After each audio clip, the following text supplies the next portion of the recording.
All right. Mic check 1 2 1 2. Mic check 1 2 1 2. Let's get everything moving copaesthetically. Great morning, great morning, great morning. It is a blessing. Every day is a blessing. All right, let me get everything shared out real quick. Mic check, Facebook. What's going on? What's going on? Go live every Monday through Friday, by the way, and Sunday too. Stay here. We just happened to have to miss this week only because of some illness issues, but we'll be back on Stay Hired Sunday. LinkedIn, we're up. LinkedIn, we're back. And let's check YouTube and make sure everything is moving copaesthetically.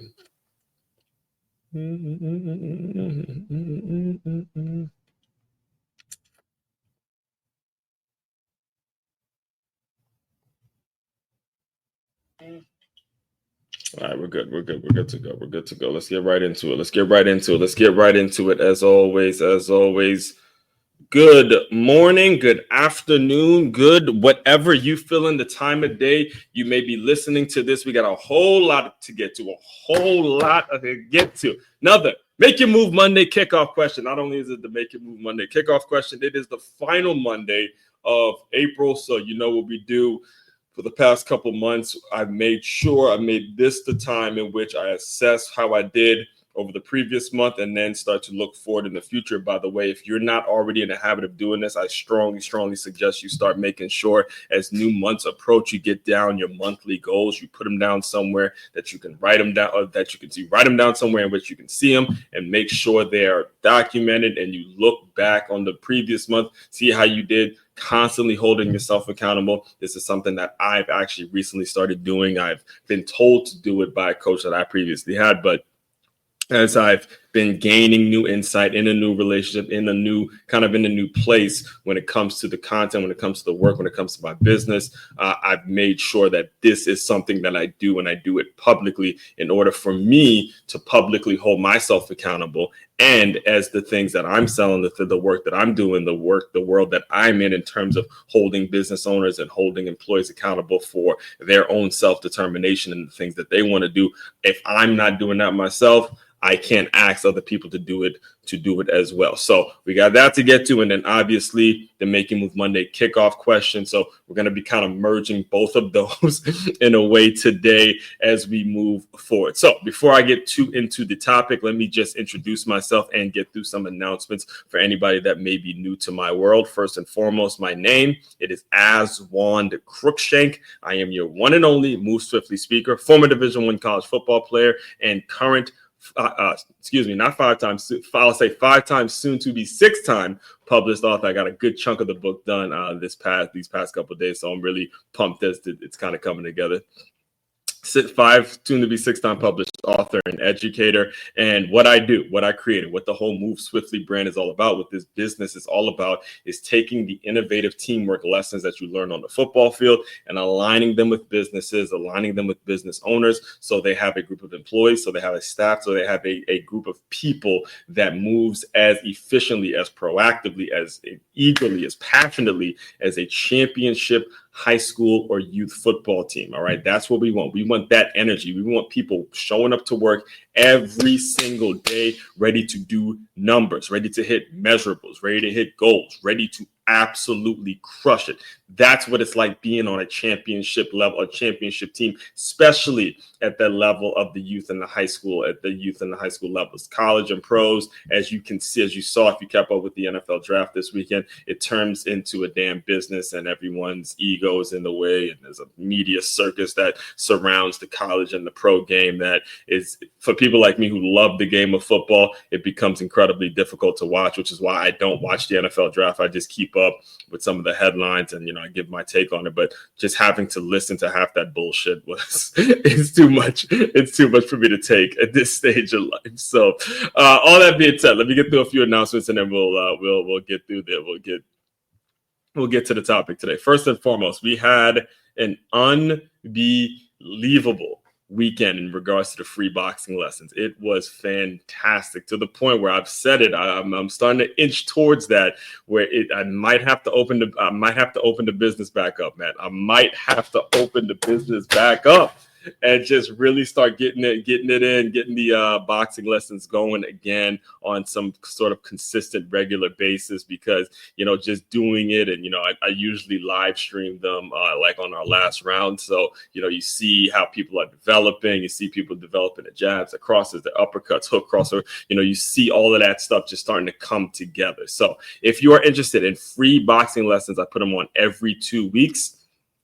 Just go to freeboxing.makeyourmove.com. That's freeboxing.makeyourmove.com. Or if you're listening or you're watching this on YouTube, Facebook, or LinkedIn, simply hit that QR code that you see right there on the screen. Next thing, free guide. Guys, listen, business owners, I've said it on every single time I get the opportunity. It's your obligation. It's your obligation to make sure you are setting the boundaries. All right, you're setting the stage, you're setting the standard, I should say, all right, in terms of what you're expecting of your people. If you do not set the standard, then you cannot be upset when you're constantly spending your profits on dealing with turnover situations. All right, the profits that you should be spending to create more profit, you're spending because you're always replacing employees. All right, you need to go to freeguide.makeyourmove.com and put your information in. I create a 10-step process, 10-step system that's going to make it so you start getting the most out of your staff.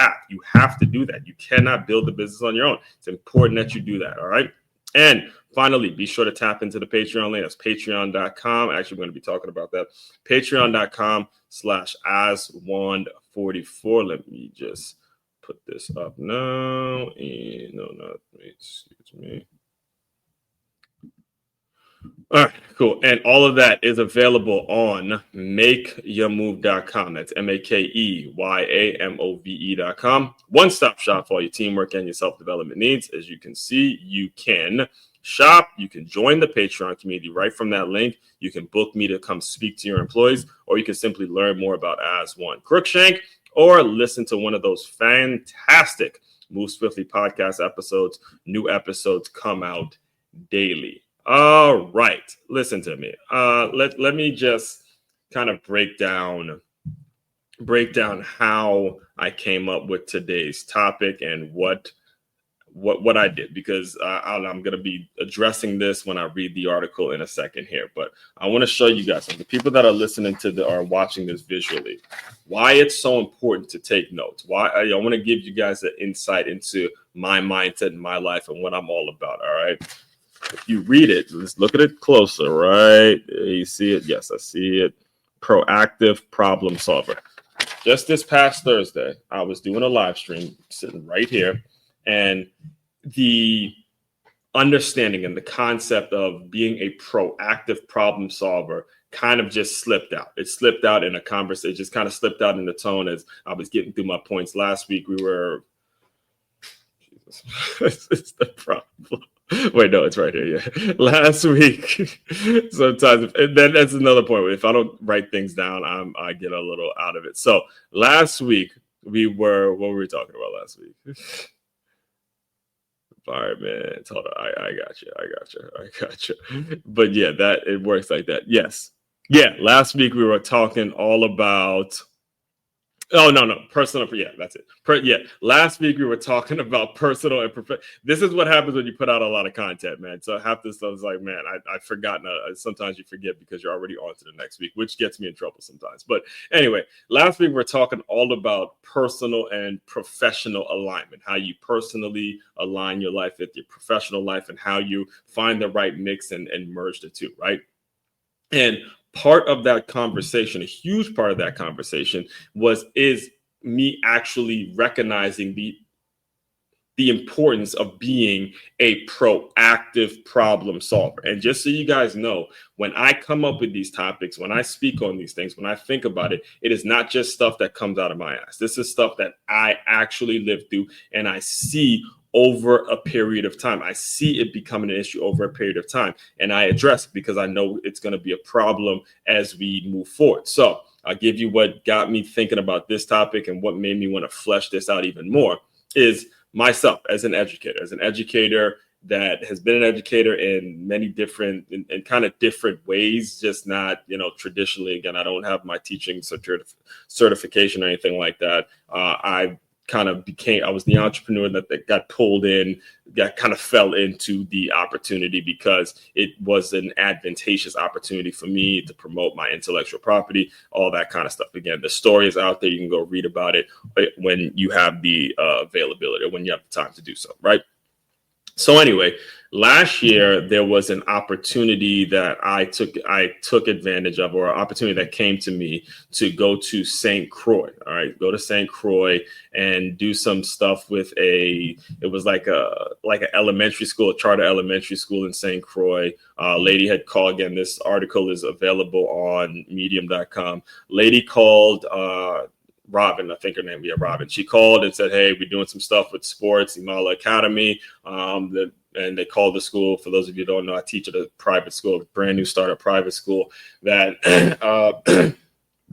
is all about engaging kids in a creative way, engaging kids in a lesson plan in a creative way. So anyway, this lady had a couple books that she had written, a couple children's books that she had written, and she wanted me to pass it along to the kids. All right. So I personally, again, I see no issue with that. There's not a problem. But the principal of the school, I'm not going to put anybody's name out there, but the principal of the school, I had mentioned it to her kind of in an offhand, I didn't go to her directly to get her permission. I was just mentioning it to somebody else, and she happened to be a part of the conversation. So she heard me mention it to them, and she said, "Hey, Aswan, by the way, before you give the kids the books, it needs to be make sure I review it, so we know it's appropriate, because we can't have outside entities just giving kids books when we don't know what's going on." Again, this is something I didn't think about when I told her, yes, she can give the books to the kids. So from that conversation in my head, I knew, hey, just giving kids books or trying to connect with, especially if we're talking about an elementary school age kids, you can't just have any outside entity giving the kids books without there being some level of approval. Whether it's a private school or a public school, it doesn't matter. You need to have some control with that. And I agreed with it. I 1000%. I didn't think about that. Again, I'm constantly in a place where I'm self-developing, because I know I don't have all the answers. It's one of the positive things I'll say about working with females, or having so many female colleagues, is that they're thinking about things that me as a man, I don't think about, right? So anyway, teacher I'm primarily working with now, there was a situation in which there was a similar conversation where, again, me personally, I'm not a big fan of letting kids read books on iPads and stuff like that. But, when you think about it, when they get to her excuses, or her reason for doing it so much is, oh, well, when they get to middle school, they're going to be on iPads, a lot, yada, yada, yada, all that jazz. Again, I'm not going to bring you guys into that debate right now. But anyway, I posed the question a couple months ago saying, hey, are you able to monitor what they read on these little iPad platforms that have books and all that kind of stuff? Is there a strategy, or is there some mechanism that's making it so you're monitoring exactly what they're reading, what they're consuming?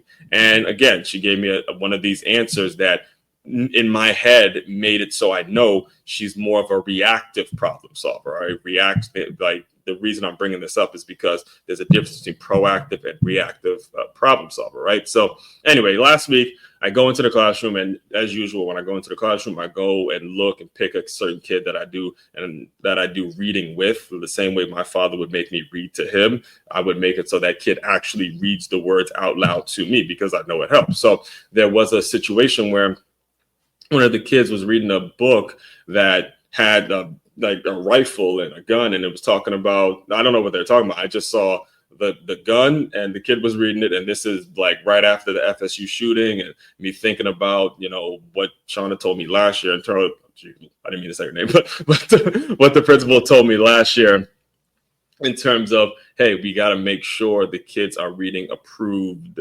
material and approved books and all that kind of stuff. Okay, so I immediately said, "Oh, wait, what are you reading?" Right. And it sparked up something in the teacher to say, "Oh, okay, oof, now I see what you're saying in terms of how are we making sure things are improved. And immediately, you take the book. Like what happened was you had to stop the class and you take the book off the opportunity or take the book away from wherever they're supposed to be reading it. And the issue, and I'm bringing all this up for a reason, because I'm gonna kind of talk about it as I read the article to you.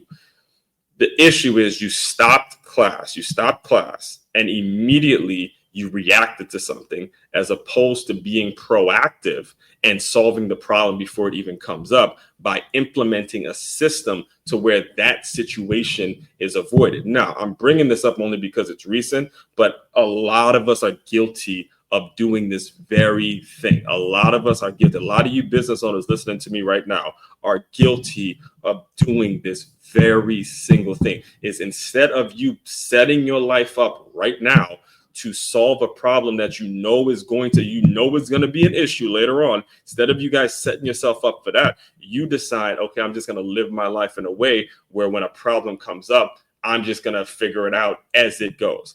You cannot do that, especially, and the reason the question is framed in the way it's framed is because what makes you a proactive problem solver typically are the things you genuinely give a shit about. You have to genuinely care very deeply about a situation to make you more proactive in your approach towards solving that problem. All right. So as we get into it, let's get into it.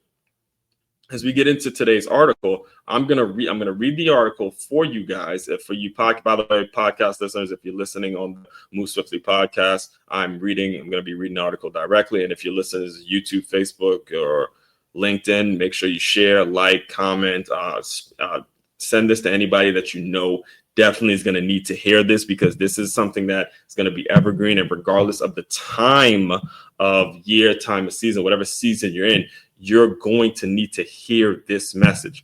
Proactive problem solver. Anticipate the problem that's coming, solve it before it actually comes up. And the story that I just finished telling you shows you why it becomes an issue, why you have to make sure you're thinking about these little things. All right. So reading directly from the article today. Here we go. What makes you a problem solver? What makes you a proactive problem solver? By Aswin Cruikshank, Make Your Move Monday. Yes, yes, yes. The congregation says, amen. We've officially made it to another Monday, not just any Monday, the final Monday of April. That means a few things in my world. Number one, we're getting close to the football season. Praise the Lord. We're getting close to the football season. Thank God, where I might finally breathe and the air is lighter. Woo! Football is back.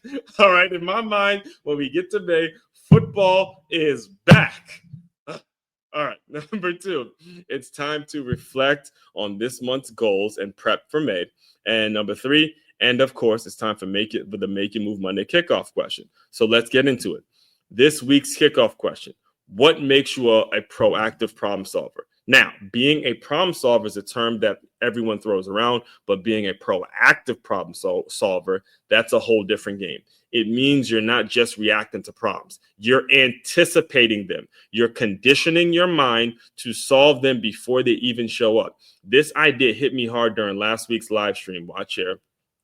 Again, you can click the link when you have a chance, but it is actually shown. It is actually shown when I wrote down, as I said something, I wrote down, hey, being a proactive problem solver. Anyway, I said the phrase proactive problem solver off the cuff, and I immediately had to write it down. It stuck with me so much so I've decided to center this entire week around that concept.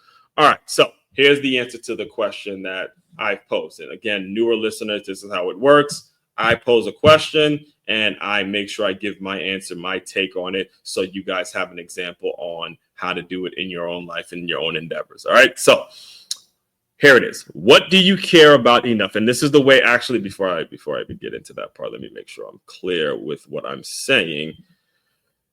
When it comes to breaking down this question, what makes you a proactive problem solver? Here is the follow-up question that you need to ask. All right. You need to ask the follow-up question, which is, what do you care about enough to solve in advance? It's another way. It's a easier way of breaking down a complex question. Because if you go to someone and you say, hey, what makes you a proactive problem solver? The next thing that they're going to have to mentally think about is, okay, what do I care about enough to solve in advance? What do you care about enough to solve in advance? When you think about it, and by the way, reading directly from the article for you podcast listeners, when you think about it, you can't possibly care about every problem out there. Bad idea. Okay. The disease to please is a really, really horrible disease that I pray that none of you actually, none of you ever have to live through. It is a hard thing to break. All right. So when you think about it, you can't possibly care about every problem.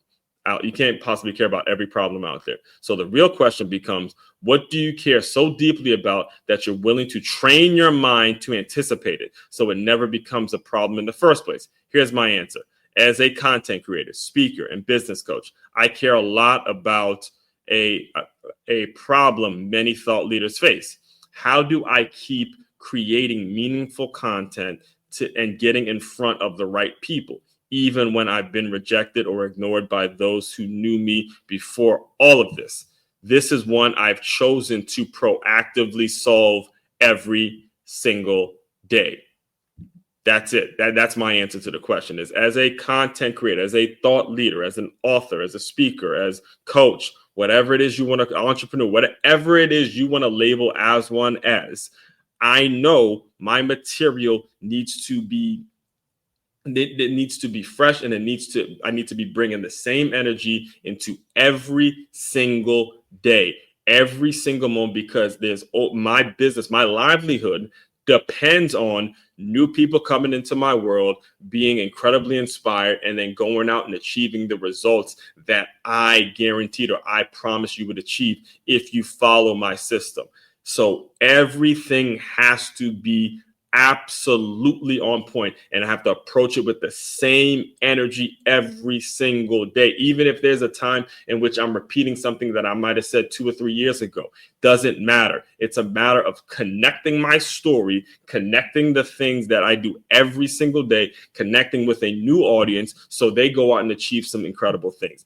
That is the only way that a thought leader can survive. And there's a lot of authors out there, a lot of content creators out there, a lot of people that put a lot of stuff on the internet that are not doing this, that do not have the substance to be on there regularly. So they resort to bullshit, right? They resort to absolutely talking bullshit, as we saw this weekend. All right. What we saw this weekend in regards to the Shedeur Sanders situation, not to get too off on a tangent here, I'm monitoring myself, but what we saw this weekend when it comes to a lot of these quote unquote experts, these draft experts on ESPN, what we saw this weekend in regards to Shedeur Sanders, it is a clear indication that these are people that they slapped on TV that talked about the game as if they knew everything that was going on. They talked about the game in a way that was going to get them likes and make them look like experts on TV. But the reality of the situation was, hey, look, Shedeur, unbelievable talent,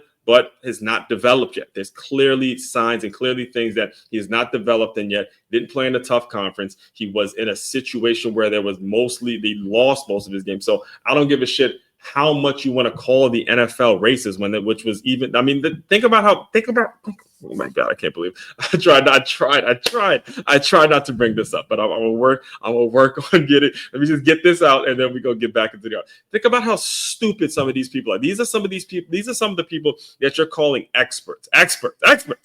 Okay. They are calling a league that makes 99% of the people that play in the NFL are black. Not a league that makes the most black millionaires. They're calling that league racist because one player who is already rich because of who his daddy is and already rich because of what he brings in, what he brought in college. They're calling that league racist and disgusted with that league because that one player who doesn't need the money that the NFL can give him anyway, because he didn't get picked when they thought he was going to get picked, now the league is racist. That's bullshit. And that's what I mean when I say, as a thought leader, as a content creator, as someone that's going to be a public speaker, these are the kinds of things that I pray I never fall into. I pray that worry me the most, that I pray I never become one of these phony motherfuckers, dude, that are saying the stupidest shit just to make it sound like they know what the hell they're talking about. That's it. I'm done. I'm done with that whole conversation. Let me get back to the article. I'm gonna start going on a tangent with that. Okay, so how I solve it, accountability. How I solve it.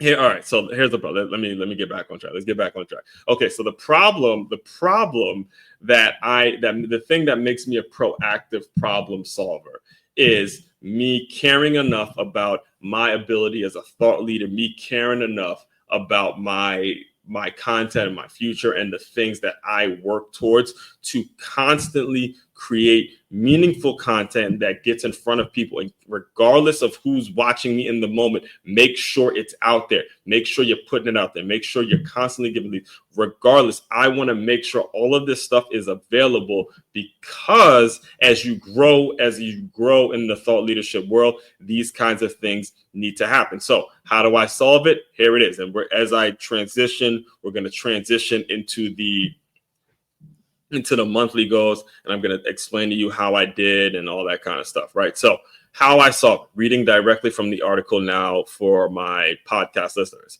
How I solve it: public accountability. My solution: public documentation. I show my work. I show the grind. I show the journey, even when it's not glamorous. Why? Because it publicly holds me accountable. It creates trust with the people I want to build with. Business owners who lead teams of 20 or more and are willing to invest at least $60,000 a year in employee development workshops. That's my tribe. That's who I solve problems for. Period. That's it. That's how I solve it. So all that being said, monthly goals reflection of April. Okay. So again, still reading directly from the article for podcast listeners. All right. Before we jump into May, let's look back. Here's my April goals article, and I'm giving myself a B grade. That's the grade I'm publicly giving myself is a B grade. A few wins. I'm gonna go over the wins first. All right. Few wins. I built a regular system for lead outreach with a new spreadsheet tracker. Yes, I did that.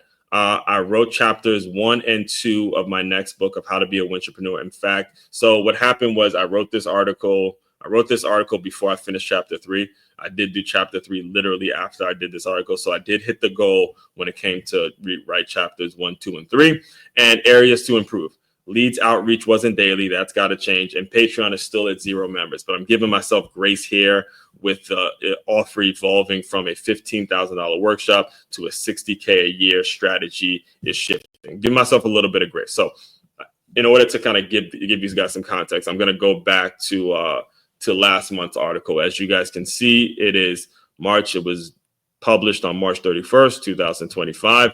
And these were the goals. All right, write chapters 1, 2, and 3 on how to be a wintrepreneur. Done. Yes, again, did that. Create a new one sheet. I did do that. And that kind of goes into the leads conversation, because every time I've sent these leads, it's all been my one sheet has been attached to it. It's just a matter of making sure that the substance and the things written in the outreach, the things written in the emails actually have some substance and are, relatable to the people that I'm looking to work with. All right. So now why it's not an A grade was right here. Gain one new member, gain one new Patreon member, and that didn't happen. So let me read it out loud, and I'm going to go back to the article and see where the areas for improvement need to be. All right. So gain one new member, gain one new Patreon member. That's it.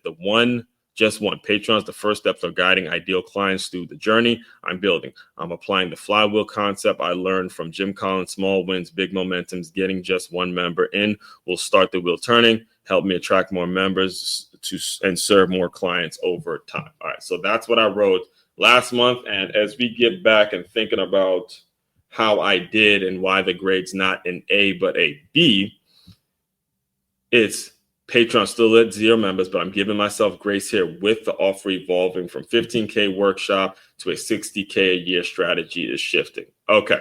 So let's get into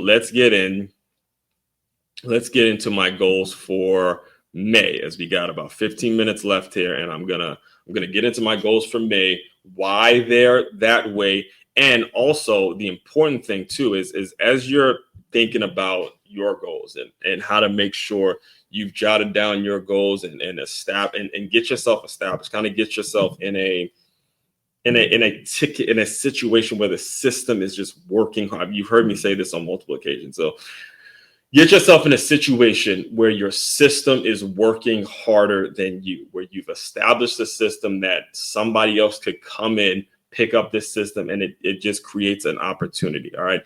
That's the importance of making sure there's a system in place for you to, or a system that you've created that's getting you in front of your people, your tribe of people, and constantly allowing that system to work for you while you focus on the things that your business needs. All right. So here it is. May goals, time to turn it up. Let's raise the bar. All right. So first one, again, I usually just keep them with 3 goals. So let's raise the bar. Chapters 4, 5, and 6 of How to Be a Wintrepreneur must be completed. I'm aiming for a total of 10 total chapters with pre-orders going live by football season. So that's actually the goal. Chapters 4, 5, and 6 being done by May, and then June you get 6, 7, 8, 9. Probably just going to do 10 as well. So that way you have July of just editing, and by the time August comes around, do probably a little bit of more proofreading and editing, things like that. And then football season hits, bang, the pre-orders are ready as you continue to make edits. And at this point, I'll probably what I'll do different with this is I'll probably send free copies to certain organizations that I want to work with, just to get their feedback on things as these orders go live. This book number 6, having had the experience I've had the previous 5 books, I know now, hey, it's not necessarily about the book as much as it's who's going to be reading it and how that book is going to be actually helping people. What kind of speaking gigs, what kind of workshops, what kinds of things can you offer the marketplace based on the book? But the actual physical book is literally just the start of the process. All right. So that's where I'm at with that. Next goal, 25 new leads per day. And yes, I'm still pushing myself to hit 100 a day using smart prompts and ChatGPT. Let me tell you, and I usually don't reveal what the Move Swiftly thought is going to be until the actual day, but I will tell you at some point this week, I will be telling you how ChatGPT has become my new best friend. I put 100 leads in my system yesterday. And had it not been for ChatGPT, there's no way that I would have had the time to manually put 100 leads. But I'm telling you right now, if you're not getting on with AI, if you're not utilizing AI in your business, you're missing the boat. You're missing the boat. And I'm talking about you, the human brain, the one that has the common sense, the one that actually has a vision for what it is you want to do with your life and your business and where it is you want to take it. If you're not incorporating the AI technology in it, you're missing the boat. Okay, you're missing the boat, and your competitors are kicking your ass. Belt to ass if you're not utilizing AI in your business. Just telling you. All right. And again, I'll dive deeper into that concept a little later on in the week. And then finally, the one I want to really dive into and explain to you guys. Number 3, reading this again by directly reading this from the Medium article today for you podcast listeners. All right. Rework the Patreon model to align with the $60K a year offer. I want to test the marketing behind it to see who it attracts as we approach summer and fall. All right, let me pause here for a second, because as you may or may not know, if it's your first time tuning in, just know that I take everything I do and I align it with the football world and some of the things that I've learned from having played on multiple championship teams and played for some incredible coaches. Now, when something is not working, it is stupid of you. First of all, stupid and irresponsible of you to keep trying to do something when it's clearly not connecting. All right. It's important that you take it, you see it, and then you say, okay, how do we rework it to make it something that is advantageous, to make it something that does work and get to the ultimate goal. the goal for me creating the Patreon link was to get in front of my ideal client. All right. And my ideal client is a business owner of 20 or more employees who would be willing to invest, in an employee development workshop. All right. Now, hear me. Let me make sure I put this on the screen. This book was recommended to me this book, Alex Hormozi's stuff, was recommended to me. And I talked about it in length last week in terms of $100 million offers, how he came up with this business. And right now I'm on a $100 million lead. So once I finish that, I'll probably bring this back up once I finish the $100 million leads. But I did finish $100 million offers. And when I thought about my biggest issue or where I needed the most support, it was in the making sure I'm putting the offer on the table for the ideal client. And one of the things that Patreon is meant to do, it's not like I'm ending the Patreon link, but one of the things that I created or I set up my Patreon membership to do was for me to get in front of those ideal clients, right? So as I read Alex Hormozi's $100 million offers, and I listened to it on Audible, but as I consumed it, I realized that the offer I'm sort of offering, what I'm offering is not going to be a one-time payment. All right. You will not be getting the most out of the employee development workshops that I offer if you only spend your money on one. Now, one is $15,000, and it's on the website. It's on my website. It is something that the price isn't dropping at all with that. Again, the more books I write, the more I could bump up the price. You're not going to get, and I've done enough free workshops, or basically workshops for, not to like $100 or something like that. I've done enough to know that I know I'm worth $15,000 to do a workshop. Okay. That much I do know. And I've had enough experiences to know that. The issue is now getting in front of the person, the decision maker who would pay for that. Now, the person that would pay for that, and this is what Alex Hormozi's book helped me think about, the person that would pay for that you're not helping yourself by only paying for one. Okay. You're not helping yourself by only paying for one. You are helping yourself when you pay for a series of them. So there's a follow-up mechanism. So as I was thinking about it, and I figured out the best position for it, I said to myself, okay, employee development workshops, this will be something that a person should spend their money on, but buy out for the entire year, which means that 15K should be multiplied by a certain number of workshops that you would offer for a business owner. And that's where I said to myself, okay, let's offer them from a quarterly standpoint, to where, okay, you get 50, you get one you get one the first quarter, you get one for quarter one of the year, quarter two of the year, quarter three of the year, quarter four year, you get 4 separate ones, and just pay the $60K. And then you could start to see the results and see how your employees are developing, see how the turnover rates, and make sure I'm holding me accountable for the things that you paid for. And then when you have a great experience doing that for the year, you come back for another year, you just keep going back to that well. All right. So that's how that shifted. And you don't need to be a Patreon member to do that. That's my point. The point and the reason I'm giving myself grace with this one is because you don't need to be a Patreon member. You don't need to be a member of my Patreon community to do that. You could just be a member of your own business community. And, obviously you don't have time to, maybe dive in or be on the internet or whatever it is like that. And, allow as one to be the person that you go to when it comes to employee development. That would be the better strategy, as opposed to me going out and trying to make everybody a Patreon member, when some of the people that I'm looking to attract may not even know what Patreon is. I wouldn't have known what Patreon was had I not been listening to an Anton Daniels or some of these other people who have built communities and stuff like that. So and I'm bringing all this up for a reason, because the topic today is how to be a proactive problem solver, and also how to make sure you're addressing and hitting your monthly goals, and setting your monthly goals, and setting goals that are going to be conducive to you and your business and how you operate. How are those monthly goals going to be conducive to your business. Again, you can listen to a lot of thought leaders, a lot of creators out there, and they're going to have their systems and their strategies in place, which is fair, but you got to listen to it and then take it in and figure out how do you utilize it towards your benefit.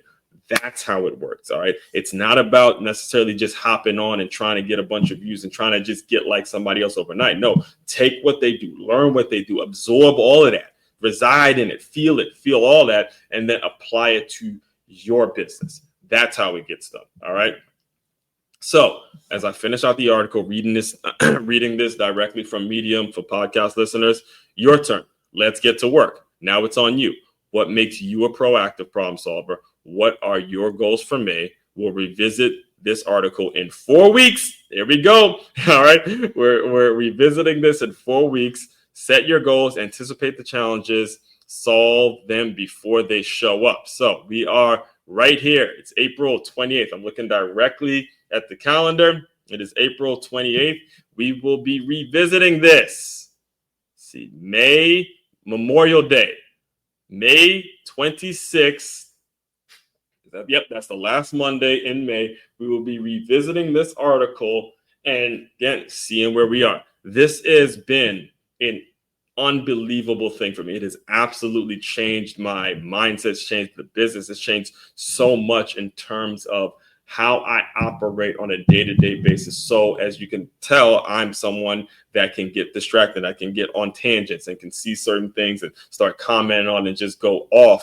This concept, this process of me holding myself accountable and doing it in a public fashion has been unbelievable. It's been an absolute game changer for me from a business standpoint. So I strongly recommend you guys incorporate and you guys adopt this kind of system. Again, as always, please, as a business owner, it is so important. Even if you're in a situation where you say to yourself, hey, the 15K that I'm telling you my workshops are, or the 60K for the year, whatever it is, make sure you're liking, commenting, and subscribing, and sharing this stuff out, because this is the kind of stuff that's going to make it so you can afford that 1.8. This is the kind of things, the stuff I'm telling you right now are the kinds of things that make it so people believe in you and they see your grind, they see where you're going, they see your vision, they want to work with you, they want to, help. They I don't want to call it help, but they want to make sure that they're supporting good causes and good people and good things. That's how it works. You got to make sure that you're doing absolutely, you're showing it and you're making sure you're showing it. See, the issue is a lot of people, a lot of folks, a lot of business owners that run around thinking that they know everything. And because of that mental thing that they have, that they go about thinking that they're going to have they have all the solutions, it absolutely deters people and it turns people off from supporting you when what you need is actual support. You don't need people bullshitting you and just telling you everything's going to be fine and we like this and everything's perfect. No, that's not what you need. What you need is genuine support because you genuinely want to see yourself and your business and everything you're about become a success. That's how it's supposed to work. So all that being said, again, make sure to dive deeper into all of the things I'm doing, all of the work I'm about. It is simply go to makeyourmove.com. That is makeyourmove.com. It's your one-stop shop for all your teamwork and your self-development needs. Again, this has been an incredible episode, as they all are. Everyone out there, guys, you guys continue to move swiftly. We will talk more soon.